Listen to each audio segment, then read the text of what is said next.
Well, we're joined by Dharmakirti Joshi, who's the chief economist and director of Crisil, India's leading ratings agency under the S&P umbrella. All right, so let's get to it. What do you think, Dharmakirti? What's going to be the biggest part and the most important part that you're listening out for in this Indian budget? Well, I think the most important part would be whether they do start the process of fiscal consolidation or not, because I think we have had significant slippage in fiscal deficit, particularly in the last 2 years. And the consumption focus of the government has been spurring inflation. So I think to bring the inflation down, to bring the economy back on the path of fiscal consolidation, I think he needs to take some hard decisions. So I think I would be looking at how he's rebalancing the expenditures, how he's cutting subsidies while maintaining some of these consumption stimuluses that are not easy to get rid of. Well, you know, fiscal consolidation makes you politically unpopular. What would be a disappointment to you if we didn't get it in the Indian budget? Sorry, I couldn't hear you. What would be a disappointment to you if what would be considered a disappointment to you in the Indian budget if we don't have these subsidies reeled back?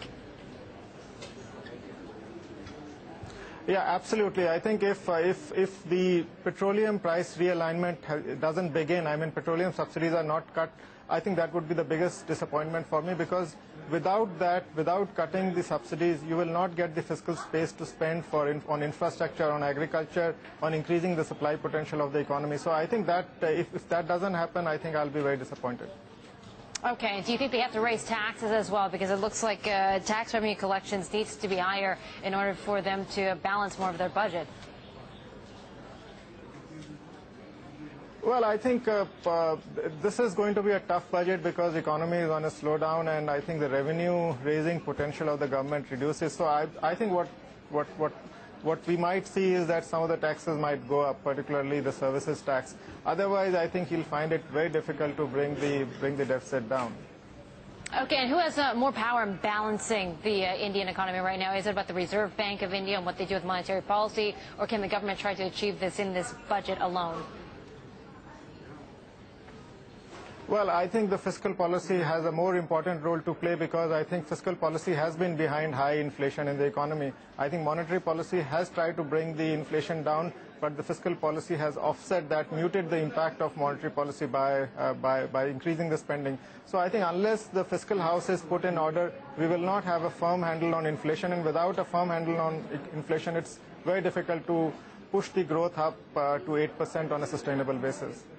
Dharmakirti, one more question for you. There's a lot of concern about the Indian economy right now, considering it just barely grew above 6% at last rate. You still have inflation at 7%. Where are we heading in India? Well, I think Crisil's assessment is that we'll see 7% growth in 2012-13, so which kind of makes it a U-shaped recovery, I would say. I mean, last year was 6.9, 12-13 is 7%. So I think, a lot of the recovery will depend on the fiscal, how government manages fiscal stance.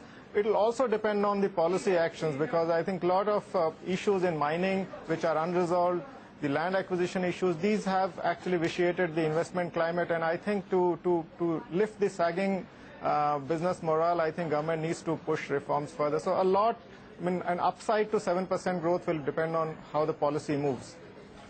Okay, Dharmakirti Joshi, chief economist at Crisil, joining us from Mumbai this morning.